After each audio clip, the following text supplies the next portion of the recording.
your overflowing blessing. Overflow blessing. So ano nga ba yung nakakaharang sa ating umaapaw na pagpapala? Sapagkat sinasabi sa banal ng sulatan na ito yung ang Diyos ay hindi maramot.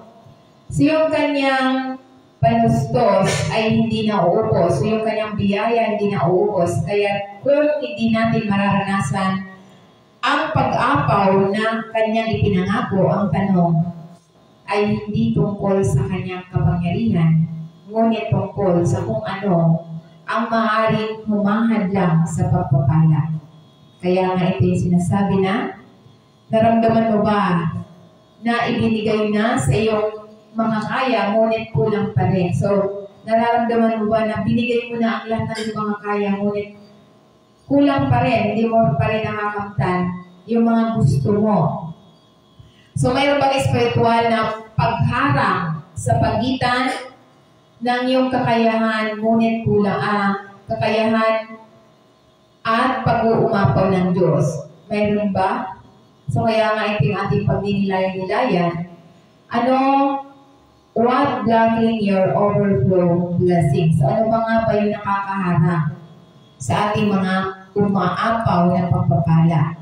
So, kaya nga ito yung ating pagdinilayan-nilayan, 5 karaniwang nakakaharang sa ating umaapaw na pagpapala. So, ito yung ating pagdinilayan-nilayan, yung mga una, ito yung disobedience to God's word. So, ito pala yung nakakaharang para sa ating pag-uumapaw na pagpapala. Yung hindi pagsunod sa salita ng Diyos, yung pagsuway. Pagsuway natin sa salita ng Diyos, ito yung nakakaharang sa ating mga pagpapala. Ito yung panganib ng pagwawalang bahala sa sinasabi ng Diyos. Ang pagsuway sa salita ng Diyos ay hindi lamang isang pagkakamali. Ito ay isang spiritual na hadlang. Kapag alam natin ang sinasabi ng Diyos, ngunit pinipili natin ang ating sariling paraan. Ito ay nilalabanan natin ang kanyang kapangyarihan at tinatanggihan natin ang kanyang karunungan at inaalis natin ang ating sarili mula sa kanyang pananakop. So kaya nga ito yung buong banal na kasulatan, ang pagsuway ay humahantong sa pagkawala o pagkaantala o disiplina at maging pagkawasa. Hindi dahil ang Diyos ang malupit, ngunit dahil mahal niya tayo. Mahal niya tayong labis upang hayaan tayong manatili na sinasabi sa banal ng sulatan. Kaya nga ang pagsuway sa salita ng Diyos, ito yung nakakahadlang para sa ating pag-uumapaw na pagpapala. Kaya sinasabi niya sa Deuteronomy 28 verse 1, sabi niya rito, if you fully obey the Lord your God and carefully follow all His commands I give you today, the Lord your God will set you high above all the nation on earth. So ibig sabihin, kapag susundin natin ng buong ang Panginoon, so sabi niya, nangako siya na kapag susundin natin ang lahat ng kanyang mga utos, ibibigay niya sa atin. Ngayon, itataas tayo ng Panginoon sa lahat ng mga bansa sa lupa. So, ibig sabihin, lagi tayong pagpapalain ng Diyos saan man tayo pumunta dahil tayo sumusunod sa Kanya. Kaya sinasabi pa niya sa verse 2, Deuteronomy 28 verse 2, and all this blessing will come on you and accompany you if you obey the Lord your God. So ito yung kapag sinunod natin, wala nang hadlang para sa ating pag-uumapaw ng pagpapala. Kapag sinunod natin ang Diyos, sapagkat ito yung sinasabi na ito yung nagpapakilala ng isang makapangyarihang bahagi sa mga pagpapala ng pagsunod. So nangako ang Diyos na itataas tayong lahat at sa ganang pagpapalain ang mga taong buong pusong sumusunod sa kanyang mga utos.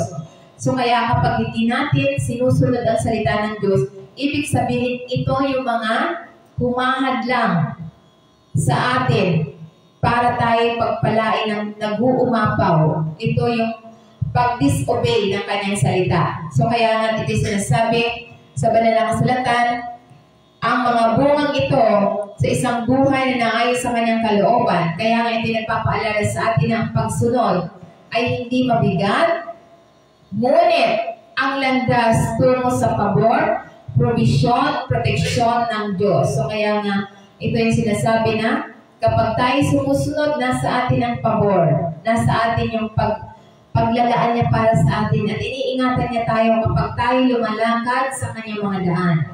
So ang kanyang mga pagpapala ay hindi lamang darating sa atin, ngunit ito'y aasahan, sasamahan niya tayo. So ibig sabihin, kung ganap natin sunusunod ang Panginoon, lahat ng mga pagpapala ay darating sa atin. Amen. So lahat ng pagpapala, kaya nga blessing flow. So ibig sabihin, ang mga pagpapala ay malayang dumadaloy kapag ang pagsunod ay buong puso. Kaya nga tulad na lamang sa halimbawa ni King Saul. Mababasa natin yan sa 1 Samuel, verse 15, 1 Samuel 15 verse 3. Sabi niya rito, ito yung pagsunod ni King Saul. Ito yung pagsunod na sinasabi, dahil dito, ngunit iniligtas niya si Haring Agag at pinakamagandang hayop. Ito yung sinabi ng Diyos kay Saul na lusubin at lipunin ang mga Amalekita. So kaya nga sinasabi niya rito, ngayon, yumaong ka, lusubin mo ang mga Amalekita at lubos mong lipunin ang lahat ng pag-aari nila. Huwag mo silang patawarin.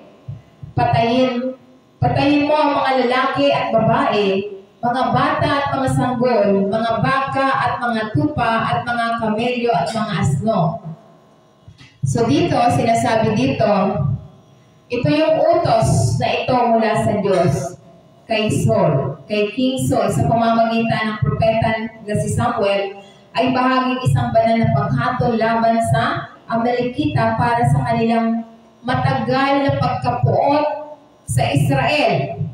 So kaya nga sinasalamin nito ang katarungan ng Diyos, ngunit ibinabangon din nito ang mahihirap na tanong para sa maraming mananampalataya. Kaya nga ito sinasabi sa banal na kasulatan tungkol, ito yung hindi lamang tungkol sa pakikipagdigma, kundi tungkol din sa pagsunod. So kalaunan ay hindi sinunod ni King Saul ang utos ng Diyos. So ito yung bilang resulta, tinanggihan niya ang Diyos kapag bilang hari. So ito yung sa bandang huli, nagtuturo ang bahagyang sumusunod na pagsuway pa rin. At ang Diyos ay nagnanais na sundin kaysa sakripisyo. So ito yung pagpapaalala sa atin na seryosohin natin ang tagubilin ng Diyos, hindi niya sinunod ang tagubilin ng Diyos at ganap na sundin ang tinig ng Diyos, hindi niya sinunod. So kaya nga ito yung pag-disobey sa salita ng Diyos ni King Saul, na yun yung nagdulot sa kanya. Ito yung sinasabi pa na ipinagkatuwiran niya ang kanyang pagsuway. So nangangatuwiran pa siya. So dahil dito sinabi ni King Saul na iniligtas niya ang mga hayop upang ihain ang mga ito sa Diyos, mga dahilan para sa pagsuway niya.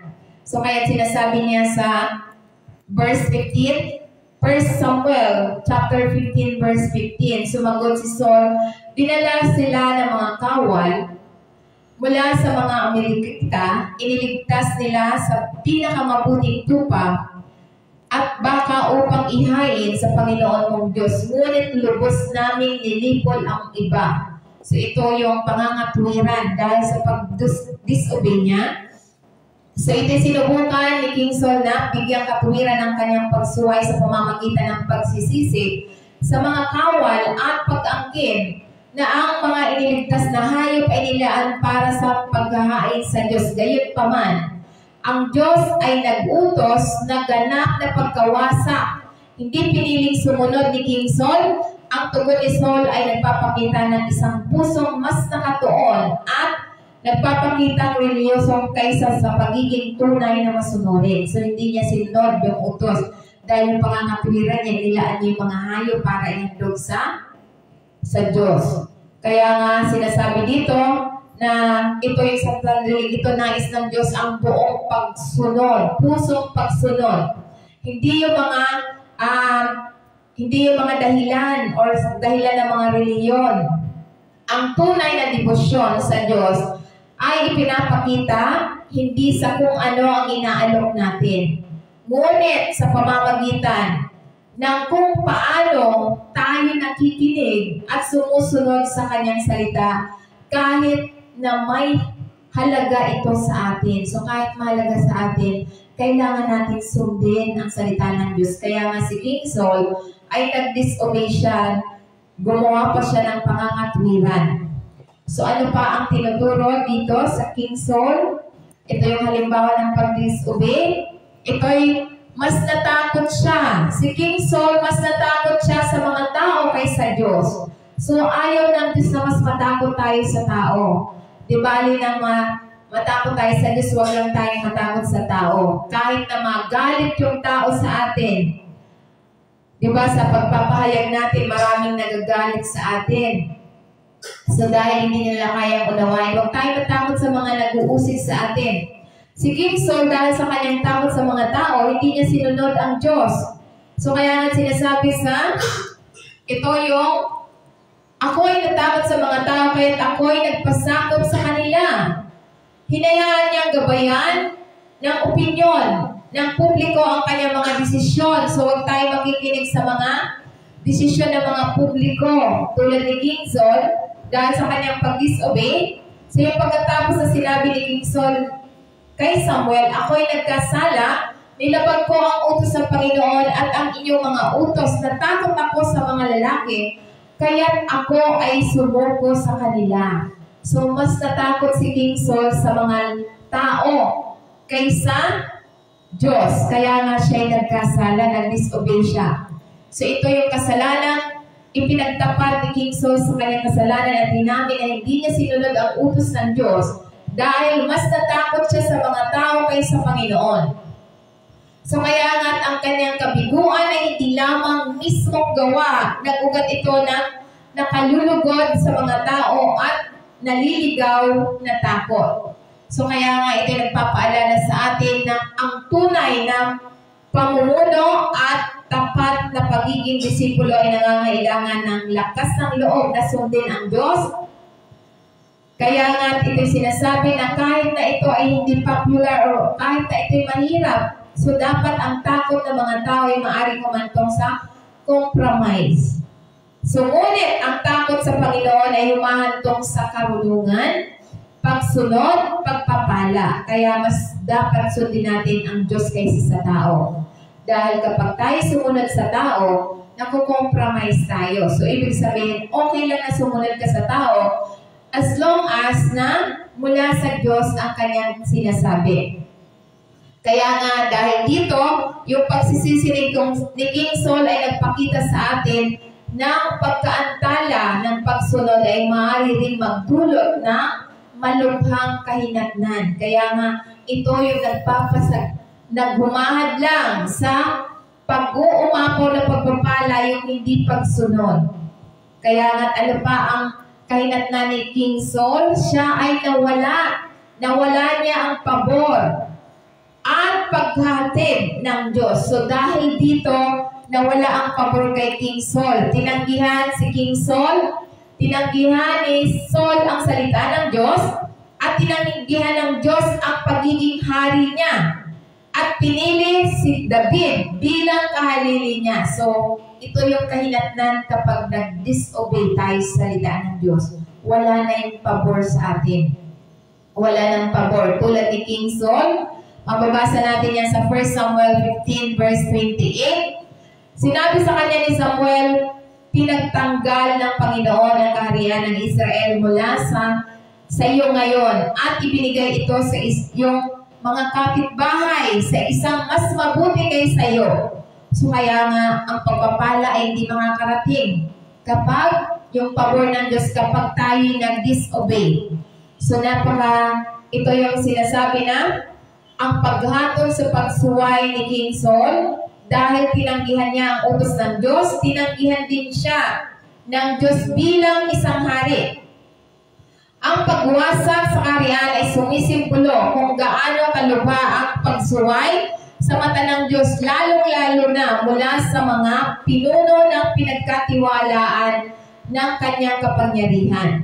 So kaya nga, ito yung sinasabi na, ito yung pag-disobey ni King Saul na, ito yung bahagyang pagsunod ay pagsuway sa pagbabalakayo. So kaya nga, ang pagkaantala o binagong pagsunod ay nagpapakita ng ating puso. So kaya nga, ito yung mas pinahalaga ng Diyos ang pagtitiwala at pagsunod kaysa ritual na ginagawa ng mga tao. Kaya nga ang tunay na pagsunod ay paggawa ng sinasabi ng Diyos. Kung paano niya sinasabi, kapag sinabi niya dapat nating sundin. Amen. So kaya nga ito sinasabi, anong dapat nating isabuhay. Kailangan natin na ito yung pinangahawakan ba natin na pumipiling pagsunod o sinusunod lamang natin ang mga bahagi ng salita ng Diyos na pagginhawa para sa atin.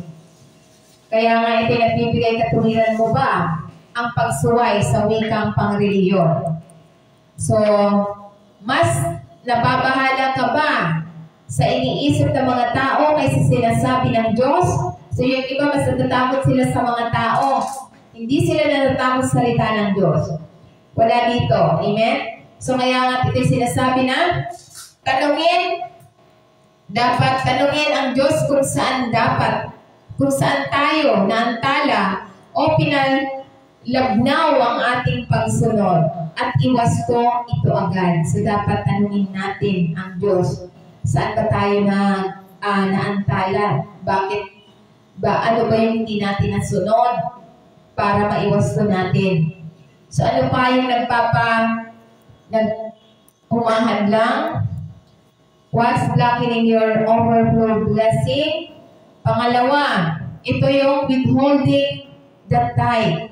So ibig sabihin, ito yung pagpigil ng ikasampung bahagi.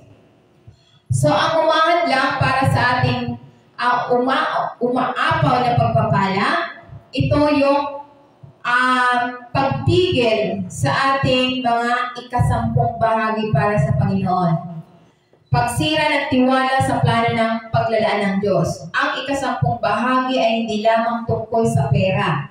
Ito ay tungkol sa pagtitiwala, pagsunod at paggalang sa Diyos bilang iyong pinagmumulan.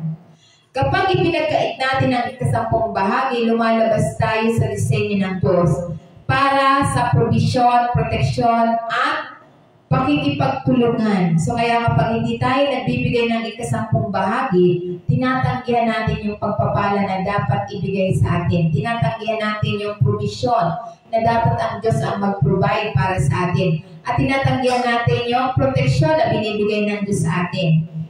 Ito'y maaaring hindi natin ito napagtanto. Ngunit ang pagpigil sa kung ano ang pag-aari ng Diyos ay naglilimita na nais niyang palabasin sa ating buhay. So nalilimitahan tayo. Nalilimitahan yung ating mga pagpapala dahil sa hindi pagbibigay ng ikasampung bahagi. So ito yung nakakahadlang sa ating pag-uumapaw na pagpapala. Kaya dahil dito, ito yung sinasabi na, sabi niya rito, sa Malakay 3 verse 8, sabi niya, nanakawan ba ang Diyos ng isang tao? Datapwat, ninakawan ninyo ako, sabi, sa mga ikasampung bahagi at handog. So kaya kapag hindi tayo nagbigay para sa Panginoon ng ikasampung bahagi, ibig sabihin, kung ano yung kinikita natin sa isang buwan o isang everything 15 days, so dapat ibinibigay natin ang 10% dahil hindi ito para sa atin. Dahil kung hindi natin ibinibigay, ibig sabihin ninanakawan natin ang Diyos. So, Ano ang matinding kasalanan? Ninakawan natin ang Diyos o ninakawan natin ang tao? So, mas matinding ninakawan natin ang Diyos. Dahil ito ay kalapastangan para sa Kanya. Sa verse 9, sabi niya, nasa ilalim kayo ng mga sumpa ang iyong buong bansa dahil ninakawan ninyo ako, sabi niya. So kaya kapag ang tao ay hindi nagbibigay ng kasampung bahagi, 100%, siya'y nagnanakaw sa Panginoon. Na nagpapakita kung gaano kaseryoso ang pagtingin ng Diyos sa issue ng katapatan sa pagbibigay. Ang pagpigil ng mga ikasampung bahagi at mga alay ay nilalarawan bilang pagnanakaw sa Diyos. Dahil ang mga ito ay nararapat sa Kanya bilang isang gawa ng karangalan at pagsamba. So ang pagsuway na ito ay humahantong sa isang pambansang sumpa. So kaya nga kapag ginawa natin ito na hindi tayo nagbibigay ng kasampung bahagi, ito yung sinasabi na makakaranas ng sumpa sa Diyos hindi dahil gusto ng Diyos na parusahan ka, ngunit dahil sa ang kanyang mga tao ay tumatalikod sa Kanya. So, ibig sabihin, kapag hindi tayo nagbigay ng kasampung bahagi, tinatalikuran natin ang Diyos. So, ibig sabihin, kahit na sa pagtutuwid, ang puso ng Diyos ay upang ibalik ang relasyon at pagpalain tayo. Kaya nga ang sumusunod, ito yung nagpapakita ng Kanyang paanyaya na bumalik at magtiwalang uli sa Kanya na nangako ng kasaganaan, proteksyon, na hinihimok tayo bilang mga mananampalataya na mamuhay ng may katapatan, karangalan at pagbubukas palad sa Diyos. Kaya nga sinasabi pa niya sa Malakay 3 verse 10, sabi niya, bring the whole tithe into the storehouse, that there may be food in my house, test me in this, and see if I will not throw open the floodgates of heaven and pour out so much blessing. So, ibig sabihin, kapag tayo'y isinasabuhay natin ang salita ng Diyos, ibig sabihin, ito yung tinatawag tayo ng Diyos bilang mga mananampalataya na dalhin ang ating ikasampung bahagi bilang tapat at masunurin sa Kanyang bahay. So, bilang kapalit, inaanyayahan niya tayo na subukan natin siya, na nangako siya na nag-uumapaw ng mga pagpapala bilang kapalit, bilang tugon na inihayag nito ang puso ng Diyos upang pagpalain ang pagbubukas palad at pananampalataya. At ito ay nagpapaalala sa atin na ang pagbibigay sa Diyos ay hindi isang kawalan, ngunit isang landas upang maranasan natin ang masaganang pagpapala. So kaya nga kung gusto natin na maranasan natin ang pagpapala, ibigay natin ang para sa Diyos na 10%. At yung offering, ito yung katumbas din ng, kapag nag-offer tayo, ito yung katumbas din ng kung magkano yung binibigay natin sa tithes, ganun din sa akin, ganun ang ginagawa ko. So, kung magkano yung tithes, ganun din yung ino-offer ko. So, kaya nga dito sinasabi na, ang ikasampung bahagi hindi tungkol sa Diyos na nangangailangan ng pera. Ito ay tungkol sa pagtitiwala at pagmamay-ari ng Diyos kung ano ang meron sa atin. Ang ikasampung bahagi ay hindi tungkol sa nangangailangan ng pera. So kaya nga ito ay sinasabi na ang pagpipigil sa ikasampung bahagi ay nagsasara ng pintuan ng pagpapala. Ang pagbibigay nito ay naglalabas ng supernatural na daloy ng pagpapala. So kaya nga kapag pinipigilan natin ang pagbigay ng ikasampung bahagi, pinipigilan din tayo ng Diyos na tayo pagpalain. Sila lang, amen? Dito ay nagbibigay ng ikasampung bahagi. So kaya nga sinasabi niya, dahil kapag tayo nagbibigay ng ikasampung bahagi, tayo iingatan niya sa ang pangako niya sa atin, sa Malakay 3 verse 11, pipigilan kong lamunin ng mga peste ang iyong mga pananim at ang mga upa sa iyong mga bukid ay hindi na malalagak ng kanilang mga bunga bago ito mahinog, sabi ng Panginoong makapangyarihan sa lahat.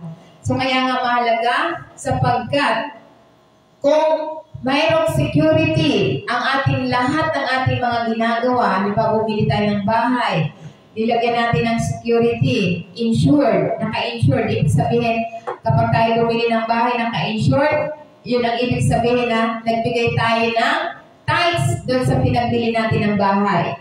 Kapag tayo may binili tayo mga ari-arian, sasakyan, or ano, kung binigyan natin ng tithes, yung pagbili natin, so ibig sabihin, iingatan niya ang lahat ng mayroon sa atin na ipinagkatiwala niya sa atin sapagkat may security. Ito yung sinasabi niya na nangako siya na poproteksyonan niya.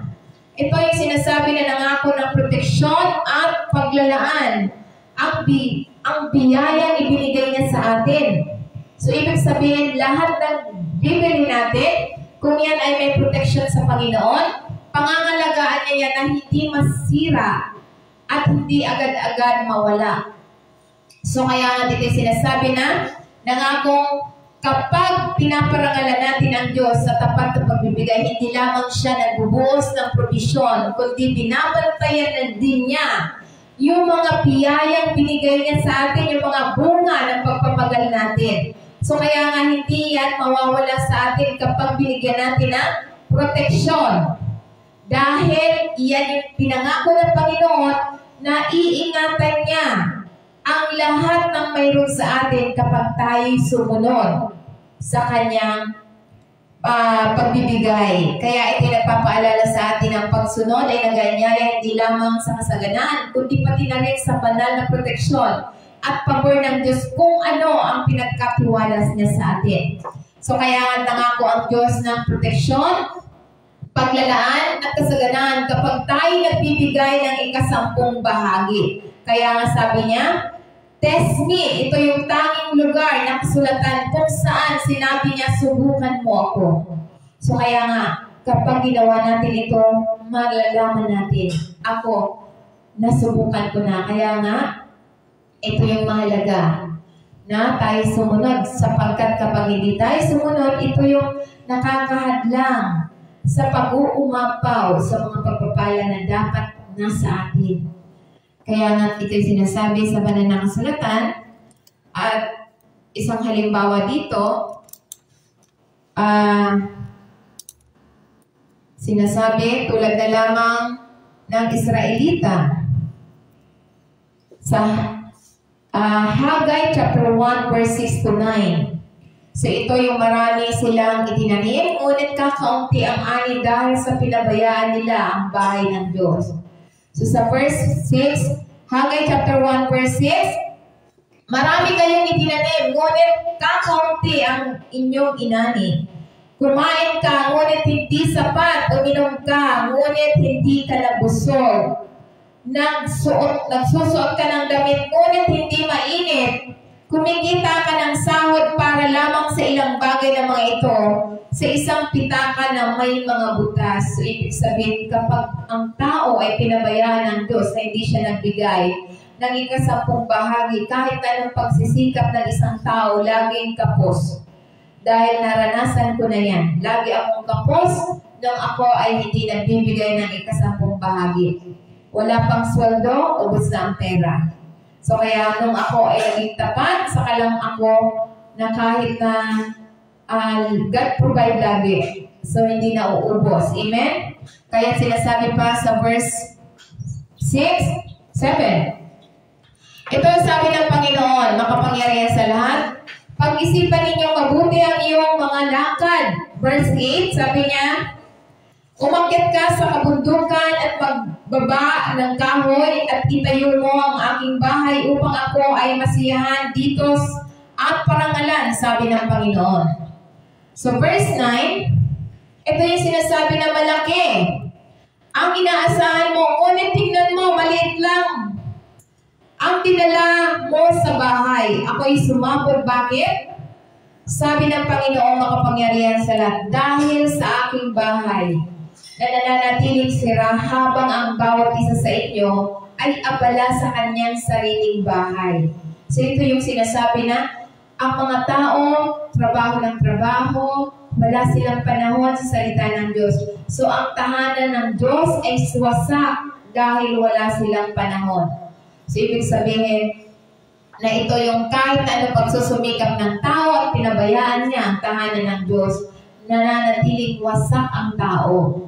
So, kaya nga ito yung sinasabi na nagpapakita ng mga kahinatnan ng pagbababaya ng mga prioridad sa Diyos. So, dahil dito, ito yung diba sinasabi ng Diyos na lagi dapat natin priority ang Diyos. So, nakikita natin kung sino lang ang nagpa-priority ng Diyos, di ba?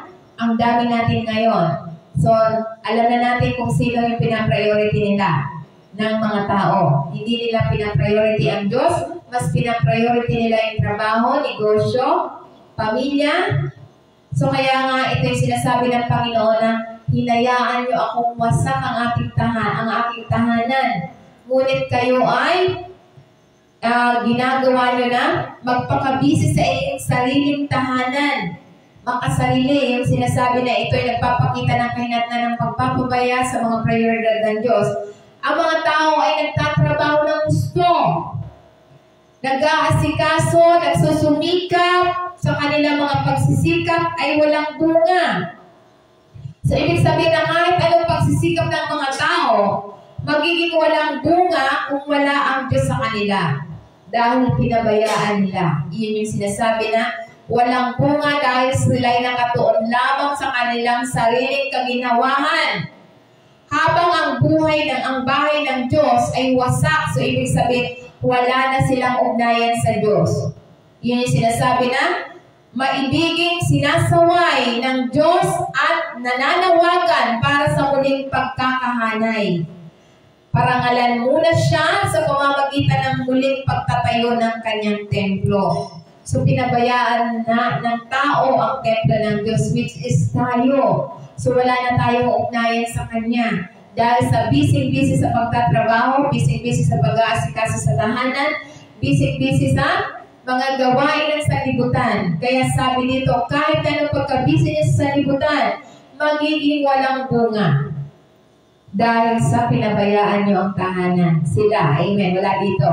So kaya nga dito sinasabi na, ito yung sinasabi na ang mensahe walang tiyak na oras kapag inuna natin ang Diyos, pinagpapala niya tayo, inaalalayan niya tayo. Ngunit kung inuuna natin ang ating sarili at nakalimutan ang kanyang mga layunin, so kanyang mga layunin na dapat sambahin natin, parangalin natin siya, bigyan natin siya ng panahon, sa kapag nakalimutan natin ang ating tungkulin sa Panginoon, ito yung magiging ang ating mga pagsisikap ay walang kabuluhan.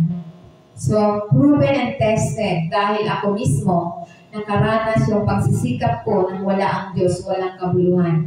Nauni lamang sa maraming utang, stress, pagod na pagod sa pagtatrabaho, pero wala pa rin nangyari.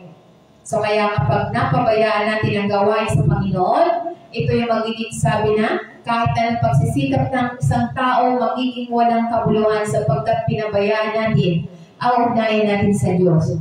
Kaya nga ito sinasabi na isang panawagan na suriin ang ating buhay. Hanapin ang kaluwalhatian ng Diyos na higit sa ating pakinabang. At pagtiwala na siya ay magbibigay kapag pinaparangalan natin siya. So kaya nga tayo kahit tulad ngayon, 1 milyon. 1 milyon. So, ginagawa ko pa rin ang tungkulin ko. Dahil ito yung layunin natin sa Panginoon. Minsan, nag-preach ako sa online. Minsan, 1 milyon. Minsan, 0 milyon na nakikinig. Pero patuloy pa rin ako. Dahil ito yung layunin natin sa Panginoon. Kaya nga, ito yung dapat na huwag natin pabayaan ang ating ugnayan sa Panginoon. Dahil lahat ng ating ginagawa, kung priority natin ang Panginoon, pinaparangalan natin siya. At tayo ay bibigyan niya na lahat ng ating pangangailangan dahil nagtitiwala tayo sa Kanya. Kaya ano yung dapat na maalis sa atin? Kailangan natin na huwag na natin pigilan ang pagbibigay natin ng ating type. Maging ito man ay sa mapagkukunan, financial, maging ito man sa oras tulad ngayon na ninakawan na nila yung oras ng Panginoon dahil hindi nila ginagawa ang layunin. So yan yung pagnanakaw. Kaya nga, ito yung nakakapigil sa mga pag-uumapaw na pagpapala. Yung hindi natin pagiging tapat sa pagbibigay. Yung oras man ito, mapagkukunan o talento. So kaya nga, ito yung sinasabi na simulan natin ang 10 bahagi na maging tapat tayo kahit hindi ito komportable. Kaya nga ito yung mahalaga na nagpapakita tayo ng pagtitiwala at pagsunod sa Diyos. So ano pa ang tinuturo sa atin? Pangatlo, what's blocking your overflow blessing? Ito yung unforgiveness and bitterness. So, ibig sabihin, ito yung kawalan ng pagpapatawad at nananatiling kapaitan sa puso ng mga tao. So, ang hindi pagpapatawad at kapaitan is spiritual na mga lason na humahad lang sa ating mga panalangin. So, ito yung humahad lang. Ito yung mga humahad lang sa mga panalangin o mga umaapaw ng pagpapala. Ito yung humahad lang yung hindi pagpapatawad at nananatiling kapaitan sa kanilang puso. Spiritual na lason, humahad lang sa mga panalangin, nakawin ang iyong kapayapaan at humaharang sa mga pagpapala ng Diyos. So ito yung nagnanakaw ng kaligayahan, yung hindi pagpapatawad. So kaya nga't bagamat ang pagtitimpi ng sama ng loob ay maaaring pakiramdam na makatuwiran, pinipili nito ang iyong puso sa pagkaalipin. Tinawag tayo ng salita ng Diyos na magpatawad. Hindi dahil karapat-dapat ang iba, kundi dahil pinatawad tayo ng Diyos. So ito yung kapaitan ay nagpapanatili sa mga sugat na bukas. Pagpapatawad ay hinahayaan ang pagpapagaling. So kaya nga mahalaga na tayo magpapatawad para tayo gumaling. Kaya sinasabi dito, sa Mateo 6 verse 14, sabi niya, if you forgive others people when they sin against you, your heavenly Father will also forgive you. Sa verse 15, sabi niya, if you do not forgive others their sins, your Father will not forgive your sins. So ibig sabihin, ito yung vice versa na dapat tayo magpatawad. So, itinuturo nito sa atin ng Panginoon Kristo, ang pagpapatawad ay hindi opsyonal para sa mga sumusunod sa Kanya. Tulad ng paghingi natin ng tawad, natin ng awa at kapatawaran mula sa Diyos. So, tayo ay tinawag na ipaabot ang parehong biyayang iyon sa iba. So, ang pagpigil sa ating pagpapatawad ay humahandog sa ating ugnayan sa Diyos at humahad lang sa pagpapatawad sa atin. Kaya nga hinahamon tayo ng Panginoong Kristo na ipakita ang puso ng Diyos sa pamamagitan ng pag-alis ng hinanakit, kapaitan at paghihiganti na lumalakad sa parehong awa at natanggap natin. So kailangan natin, kapag tayo nakagawa ng kasalanan, lahat ng kasalanan, pakikiapid, adultery, fornication, pagnanakaw, paglalasing, ng sama ng loob, kailangan natin ihingi ng tawad kung kanino tayo nagkasala. Diba, nagkasala tayo sa ating asawa, sa ating anak. So, dapat tayo magpatawad, pag humingi ng tawad. So, yun yung sinasabi na, dahil kapag hindi tayo humingi ng tawad at hindi tayo nagpatawad, hindi rin tayo patatawarin ng Ama. Kaya sinasabi pa dito, sa Hebrews chapter 12, verse 15, mag-ingat na walang sino mang makagkulang sa biyaya ng Diyos at walang mapait na ugat na tumubo upang magdulot ng kaguluhan at makahawa sa marami. So kaya nga dito sinasabi na isang panawagan ng spiritual na pagbabantay kapwa sa personal at sa loob ng komunidad ng mga mananampalataya. Ang mapait na ugat ay sumasagisag sa sama ng loob. So, hindi sa pagpapatawad o kasalanan na. Kung hindi mapigilan ay maaaring kumalat at makapinsala sa iba. So ito nagpapaalala sa atin na manatiling nakasalig lamang sa biyaya ng Diyos, iabot ang biyayang iyon sa iba, at mabilis na harapin ang mga salupin na maaaring lumaki sa pagkabahagi o karumihan. So ang tunay na komunidad ay umuunlad kung saan may biyaya, pagsisisi at pagpapatawad. So kaya nga ang kapaitan ay hindi lamang nagbubuklod sa ating mga damdamin. Hinaharangan nito ang ating mga pagpapala. Kaya nga kapag tayo may mga sama ng loob, hinaharangan nito yung mga pagpapala na dapat dumating sa atin. Hindi mo matatanggap na nakakakuyog na ang mga kamao na puno ng sama ng loob. So kapag lagi tayo naka-close ang ating mga kamay, hindi tayo ibig sabihin hindi tayo nagbibigay ng patawad. So, tulad na lamang sa halimbawa ni Izo, mababasa natin yan sa Hebrews chapter 12, verse 16. Sabi niya rito, tiyakin na walang sino mang makikiapil o walang Diyos na gaya ni Iso na ipinagbili ang isang pagkain sa kanyang karapatan na mana bilang panganay na anak. So ito yung ipinagbili niya ang kanyang karapatan. Sa verse 17, sinabi dito, at pagkatapos gaya ng alam ninyo ng ibig niyang magmana, ng pagpapalang ito siya ay tinanggihan kahit na hinahangad niya ang pagpapalang ng may luha, hindi niya mababago ang kanyang ginawa. So dahil sa kanyang katakawan, so iyan ay pinagbili dahil sa kanyang gutom, nagbabalalaban sa pangangalakal ng mga walang hanggang pagpapala para sa pansamantalang kasiyahan. So yung desisyon ni Ezo na ibenta ang kanyang pagkapanganay para sa isang pagkain ay isang naglalarawan kung paano maaaring magkaroon ng pangmatagalang mga kahinatnan ang pagkabigla-bigla o yung pabigla-bigla na mga pagpili at emotional, spiritual na kapabayaan. So, nagsisiman siya sa uli, lumampas na ang pagkakataon. So, kaya nga dito yung sinasabi na malinaw na mensahe ng kalagahan ay binibigay ng Diyos ang mga pagkatawag, pagkakakilanlan at pamana ng ating Panginoon Kristo. So, mamuhay tayo na may espiritual na pagka-alerto at disiplina.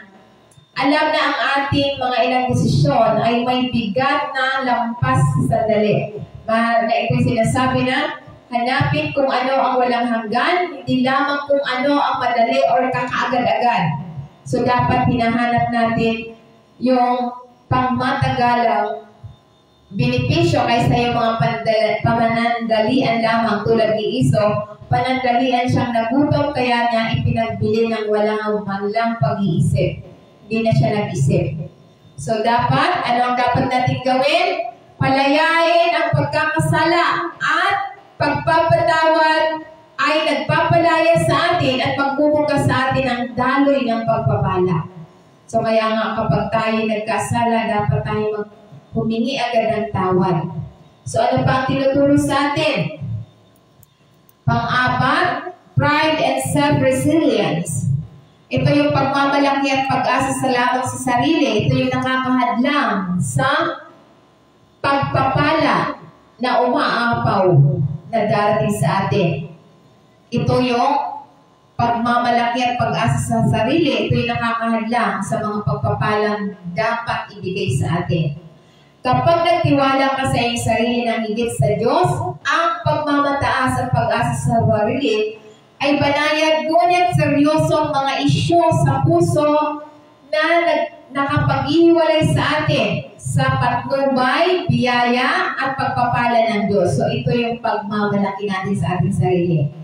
Binubulong ng sila ay nakakakuha na ito. So kaya nga ito yung tinatanggal ang pangangailangan natin sa Diyos. So ito yung mga tao na tinatanggal ang, ay kaya ko yan kahit wala ang Diyos. Ganun sinasabi. Sasabi pa nila, ako pa.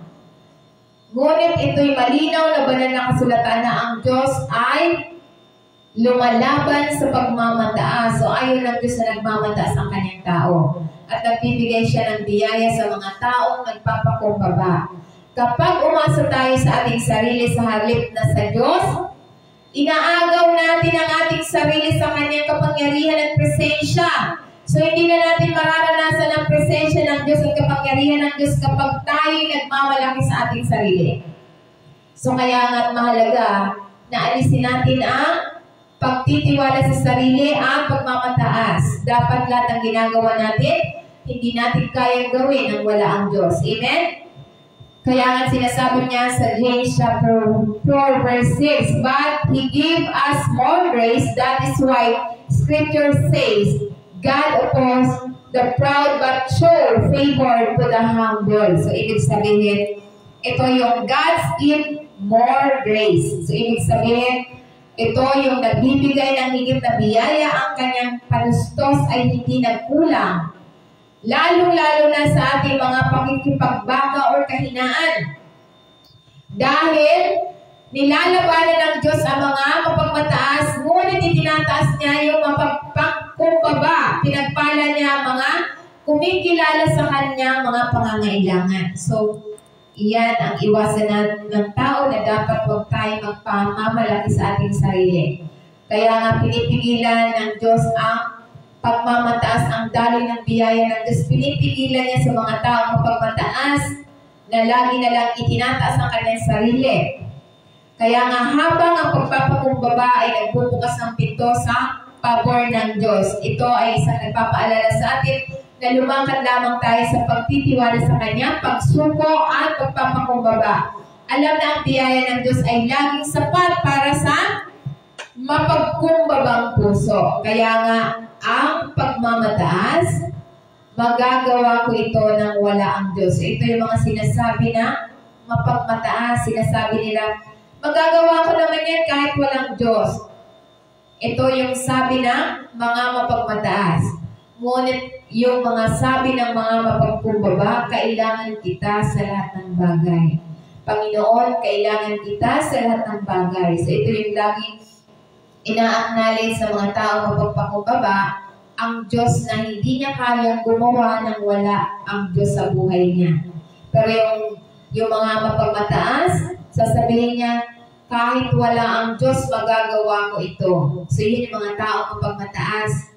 So kaya nga ito'y sinasabi, ang Diyos ay lumalaban sa mga mapagmataas, ngunit tumatakbo siya sa mapagpakumbaba. Ibig sabihin, kinakampihan niya yung mapagpakumbaba at pinapakinggan niya yung mapagpakumbaba. Kaya nga tulad na lamang sa halimbawa ni Nebuchadnezzar. Mababasa natin yan sa Daniel chapter 4 verse 30 to 37. Verse 30, ang kanyang sinabi, hindi ba ito dakilang Babylonia na aking itanayo sa tahanan ng hari sa pamamagitan ng aking makapangyarihan at para sa kalwalhatian ng aking kamahalan. So yan yung pagmamataas ni Nebuchadnezzar. Verse 31, habang ang mga salita ay nasa kanyang mga labi at isang tinig na dumating mula sa langit, ito ang itinakda para sa iyo, Hari Nebuchadnezzar. Inalis sa iyong mga maharlikang otoridad.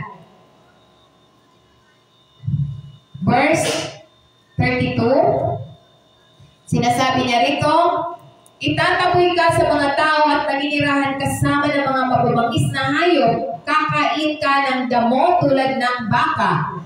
7 panahon ang lilipas para sa iyo hanggang sa iyong kilalanin ang kataas-taasan ay may kapangyarihan sa lahat ng kaharian sa lupa at ibibigay ang mga ito sa sino mang naisin niya. So dahil dito sa pagmamataas ni Nebuchadnezzar, siya ay naging palaboy-laboy. So ibig sabihin, kumakain na siya ng mga pagkain ng mababangis na hayop, ng mga pagkain na hindi pang tao.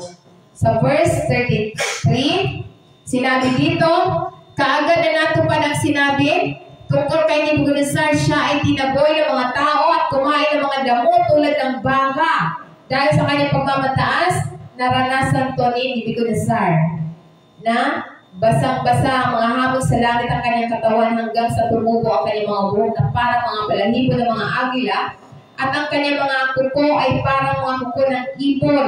Dahil sa kanyang pagmamataas, ganito ang naranasan ni King Nebuchadnezzar. dahil sa pagmamataas niya. Sa verse 34, sa katapusan ng panahon iyon, ako, si Nebuchadnezzar, ay tataas ko ang aking mata sa langit at ang aking katinoan ay nanumbalik. Pagkatapos ay pinuri ko ang kataas-taasan, pinarangalan at niwalhati ko siya na bubuhay magpakailanman. Ang kanyang kapangyarihan ay isang walang hanggang kapangyarihan ng kanyang kaharian ay nananatili sa saling lahi. So dahil dito, si King Nebuchadnezzar ay ito yung nanumbalik siya. So kaya nga sinasabi pa sa verse 35, sinabi dito, sa lahat ng mga tao sa lupa itinuring na wala, ginagawa niya ang gusto niya sa mga kapangyarihan ng langit at mga tao sa lupa, walang makakapigil sa kanyang kamay o makapagsasabi sa kanya, ano ang ginagawa mo? Sa verse 36, kasabay ng pagbabalik sa aking katinuan dahil sa pangyayari ng siya nagmataas, siya ay naging loko-loko siya noon. Kaya nga, di ba may matinubang tao na kakain ng mga damo ng hayop. So kaya nga dahil dito, bumalik ang kanyang katinuan, ang aking karangalan ay ibinalik sa akin para sa ikalwalhati ng aking kaharian. Hinanap ko ang aking mga tagapagpayo at mga maharlika, at ako ay naibalik sa aking trono na naging mas dakila kaysa dati.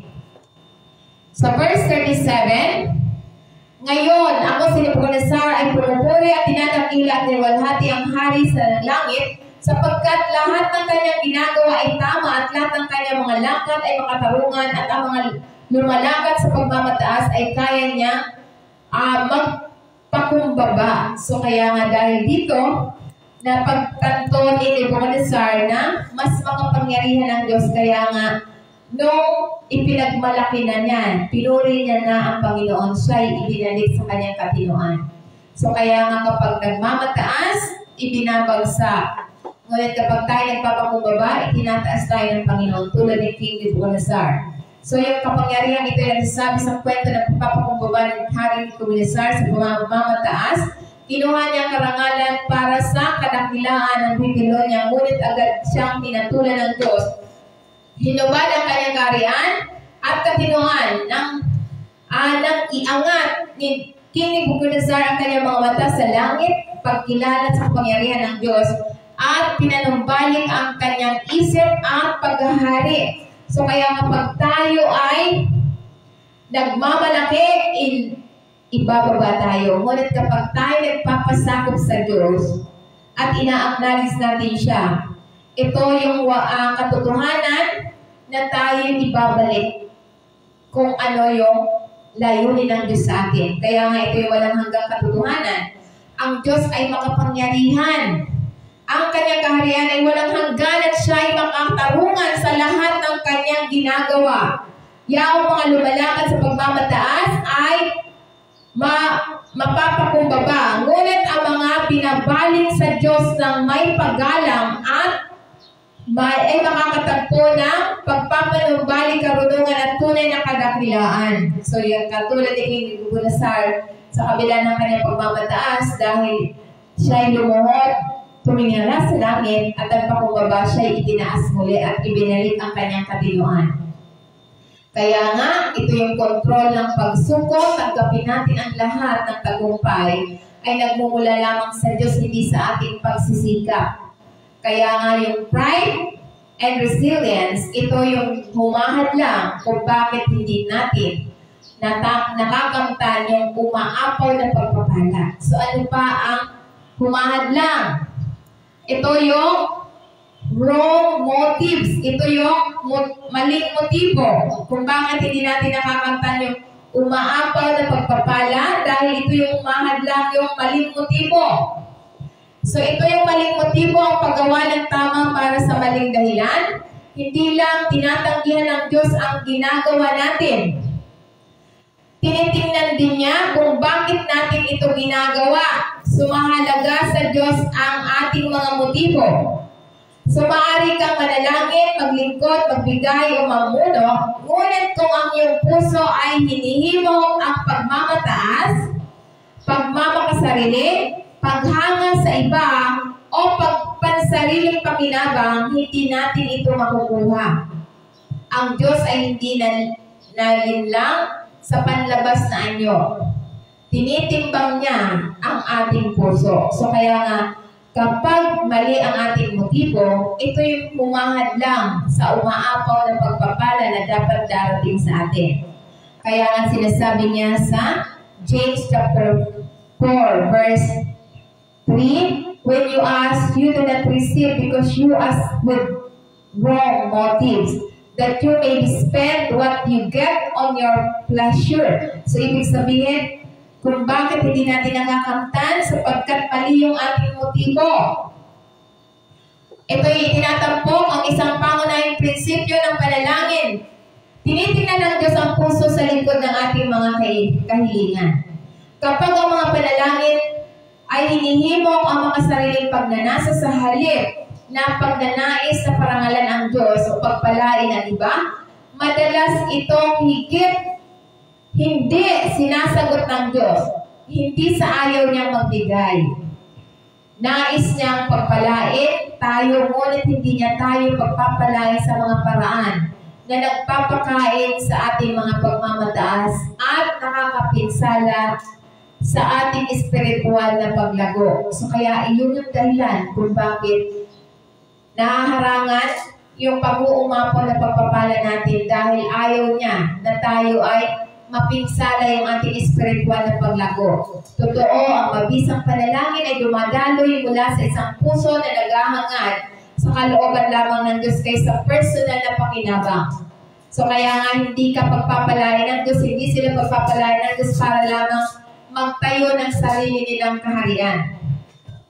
Kaya nga ang pagpapalang umaapaw ay sinasadya na dumadaloy sa atin at hindi himuhinto kapag tayo ay tama ang ating motibo. Kaya nga tulad na lamang sa halimbawa ni Ananias at Sapphira, mababasa natin yan sa Acts chapter 5 verse 1 to 10. Sa verse 1, sabi niya, may isang lalaking nagangalang Ananias, kasama ang kanyang asawang si Sapphira, ay nagbenta rin ng isang ari-arian. Verse 2, sa buong kaalaman ng kanyang asawa, itinago niya ang bahagi ng pera para sa kanyang sarili, ngunit dinala ang iba at inilagay sa pala ng mga apostol. Sa verse 3, pagkatapos ay sinabi ni Pedro, Ananias, paanong pinuspos ni Satanas ang iyong puso na nagsinungaling ka sa banal na espiritu at nagtago para sa iyong sarili ng ilang sa pera na natanggap mo para sa lupain. So ito yung deception. Ito yung paninlang at integridad. So ito yung paninlang ni Ananias at Sapphira ay nagsasangkot sa pagpapanggap na ibibigay nila ang buong buong kita mula sa pagbebenta ng kanilang ari-arian, habang nag-iingat ng bahagi para sa kanilang sarili. So ito ay isang seryosong paglabag sa integridad, lalo-lalo na iniharap nila ito sa paanan para ang ibinibigay nila sa buong halaga. So ito yung sinasabi nila na ibinigay nila pero nagtabi sila para sa kanilang sarili. So dapat hindi tayo nangangako sa banal na espiritu. Sa verse 4, hindi ba ito ay pag-aari mo bago ito na ibenta? Pagkatapos itong naibenta, hindi ba ang pera ay nasa iyong pagtatapon?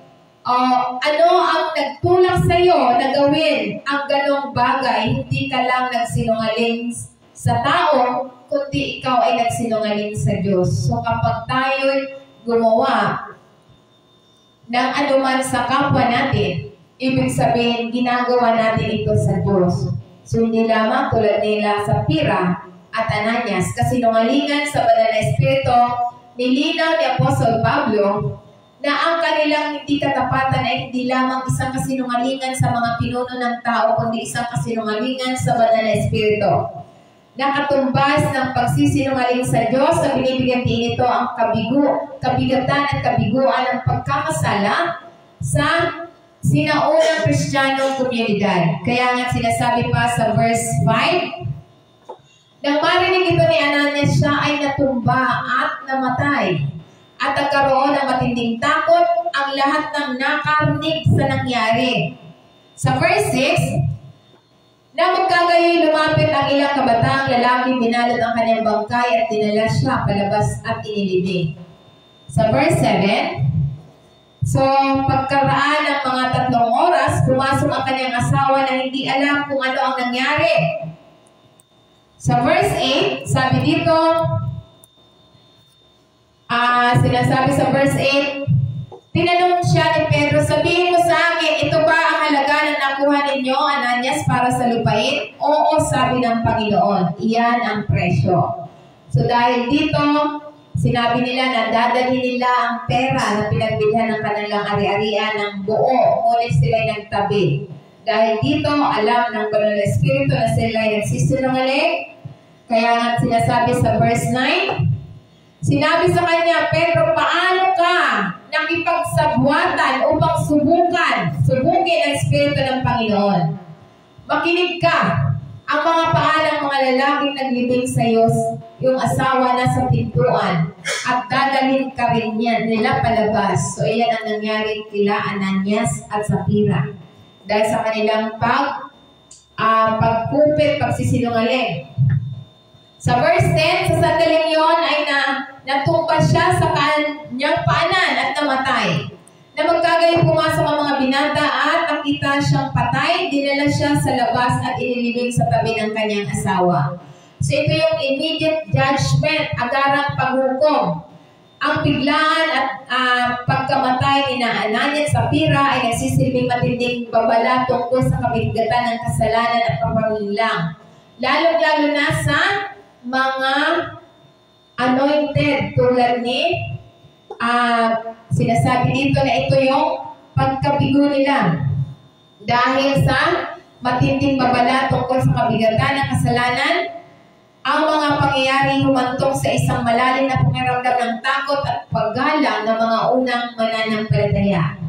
So kaya nga yung mga taong sinasabi dito na ito yung makapangyarihan ng mga taong anointed na sa pamamagitan ng Banal na Espiritu Santo, alam nila kung nagsisinungaling mga tao. Kaya nga ito'y sa verse 11, sabi na takot ang buong simbahan at ang lahat ay nakarinig sa mga pangyayaring ito. So dahil dito, ito yung takot at pagpipitagan. Ang mga reaksyon ng matinding takot ay nagpapakita ng paggalang at sindak na nagmumula sa pagsaksi sa paghatol ng Diyos at ang pagsasakatuparan ng kanyang kabanalan at ang kabigatan ng kanilang mga inaasahan. So kaya ito yung sinasabi na nagsisilbing isang mabisang aral tungkol sa katapatan, integridad at kabigatan ng pagsisinungaling. Pagsisinungaling sa Diyos na binibigyan din ito ang halagahan ng pagiging totoo at tapat sa mga pangako ng isang tao, lalo-lalo na sa mga bagay na pinasasangkutan ng pananampalataya. Na sinasalamin din ito ang pagdidiin ng unang simbahan sa kadalasayan ng paggalang sa presensya ng kapangyarihan ng Diyos at kapangyarihan ng Diyos. Para sa mga mananampalataya, ito ay nagsisilbing paalala ng pangangailangan ng transparency at katapatan sa lahat ng pakikitungo natin kapwa sa Diyos at sa mga pinuno ng iglesia. So kaya nga dito sinasabi na dapat nating alisin, linisin ang ating puso. Hilingin sa Diyos na pagpalain tayo upang ang iba ay pagpalain din sa pamamagitan natin. So kaya nga ito yung sinasabi na pag nilay-nilayan natin ang katanungang ito sa ating mga sarili, ang puso ko ba ay naayos sa mga prioridad ng Diyos o ang sarili kong kaginawahan lamang? Ako ba ay ganap na sumusunod sa Diyos o bahagya lamang? Ano ang hakbang ng pagsisisi o pagsunod ang inihiling ng Diyos na gawin ko ngayon? So yan yung dapat natin pagnilay-nilayan dahil ito yung salita ng Panginoon na mahalagang mensahe na dapat huwag natin gawin. Yung mga bagay na nakakaharang, nakakahadlang sa ating mga umaapaw na pagpapala. So yan ang mensahe na ipinahayag sa bawat isa sa atin. So tayo po yung magsibayo para pakanta natin ng Panginoon.